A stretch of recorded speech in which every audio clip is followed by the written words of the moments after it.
caught more passes versus the Patriots in the Belichick era, including the playoffs, than Reggie Wayne with 79. Skip, if you were Mr. Wayne, would you have waited for Green Bay? Molly, Stephen A., I would have. And I was very surprised that Reggie Wayne didn't wait at least a day just to let this play out. Just one more day. Now, you know and I know, maybe Belichick put the fear of Belichick in Reggie Wayne and just said, my way or the highway, pal. It's now or never. I don't know. But remember, Reggie Wayne and Aaron Rodgers share an agent in David Dunn. So I'm just guessing that there was some communication going on there.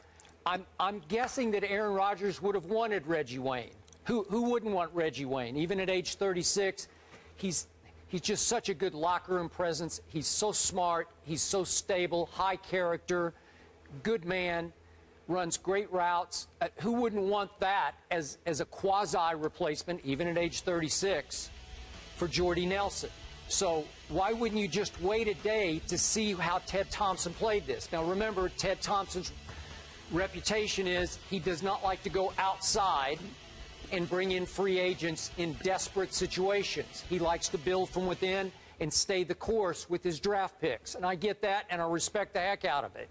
He did it once, you might remember, at running back in 2012 in August when they had a spate of injuries at running back, and he tried Cedric Benson. They went outside and brought in Cedric Benson. Didn't work out. They brought in Julius Peppers as an out-of-character free agent, and it really worked out. So would they have gone for Reggie Wayne? I don't know. My guess would have been yes.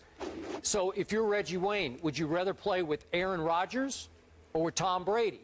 Well, I know what I'd do there. I would rather play with Tom Brady. I just like the way he operates the offense better. Throws a little more, to my eye, catchable ball. Maybe Reggie Wayne looked at the spate of injuries that the Patriots have suffered at receiver of late, which are many. Brandon LaFell's on the PUP list. Edelman's got some unknown lower leg injury. That kid they brought in, Brandon Gibson, the free agent signee, tore up his knee. He's gone for the year. I could go on and on. Dobson's out. Timms is out, so there's an opening there for some, some veteran presence to step in and maybe have a pretty good year with Tom Brady. But still, because of the agent connection and the bad man that is Aaron Rodgers, I was surprised he wouldn't wait one day just to let this thing play out and maybe compare and contrast two offers instead of just one from Belichick. I respectfully disagree with you. I wasn't surprised at all. As a matter of fact, I anticipated that he'd make this decision, and I am unequivocally convinced that he made the right decision. Here's why. Whether it's this kid Abderderis out of Wisconsin that you talked about yesterday, you got Randall Cobb, you got Devontae Adams, you've got this kid, what's his name here, Ty Montgomery's a possibility, Jeff Janis is a possibility, guys like that. They seem to be loaded at the position in terms of guys that they would want to give a chance to be inserted in the aftermath of Jordy Nelson's departure. And they're going to give guys that have familiarized themselves with the system, that have been around, quite a long time, or could do some things. So I think they're looking at it from that perspective. If you're Reggie Wayne, you want to be with the New England Patriots, number one, because they've been a nemesis of yours for years, because the vast majority of the times, they're the guys who've knocked you out, whether it was Peyton Manning being your quarterback or Andrew Luck. That's point number one. Point number two, you are 36 years of age. Point number three, 3 of the last 4 seasons, you haven't had a 1,000-yard season. So there's some dissipation that has taken place there. Yes, you still can run routes. Yes, you still have speed. Yes, you still have tremendous ability. You're a great, great guy. You're a consummate professional. You deserve to still be in this league. There is no question about that. But you might be looking at your own humanity, wondering about just Father Time knocking away at you and losing Jordy Nelson, and people looking for somebody to come in and replace that is something that Reggie Wayne may be ill-equipped to to live up to. Whereas in New England, you have a bevy of dudes. You've got a Rob Gronkowski. You've got the Amendolas and the Edelmans and what have you. And with Gronkowski there, basically suffocating the middle of the field because he's going to draw all the attention, it gives you room at the wideout spot to really do damage that you may not necessarily have in Green Bay because the tight end spot is their weakest position. That's their Achilles heel on the offensive side of the ball. So I think if you look at all of those things, it is clear that Reggie Wayne made the right decision not to also add the familiarity with AFC competition. Can't ignore that either. Okay, but now we're back to Aaron Rodgers or Tom Brady.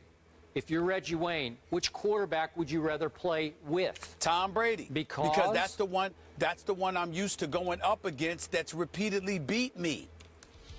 Well, yeah, so if you can't beat him, join him? Is that what you're saying? Yeah. Oh, I mean, have you not seen that? Well, again, that happens everywhere. Okay, but all I ever hear from you is that Aaron Rodgers is all-time great, that he's by far the best quarterback to me, today, Skip. right? He's the best. He's the best to me. But Skip, if he's one, Tom Brady's 1A. And that's debatable in a lot of people's eyes, including yourself. The greatness of Tom Brady can't be debated.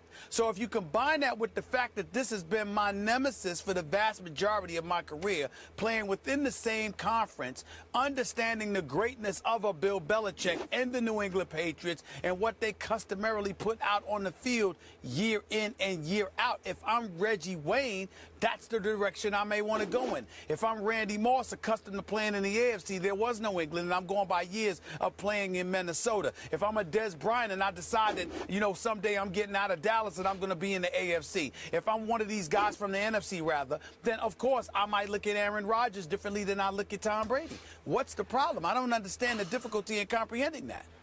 It sounds to me like you're finally coming all the way around on my guy, Tom Brady, and now you've made him a 1A even. You've got 1 and 1A.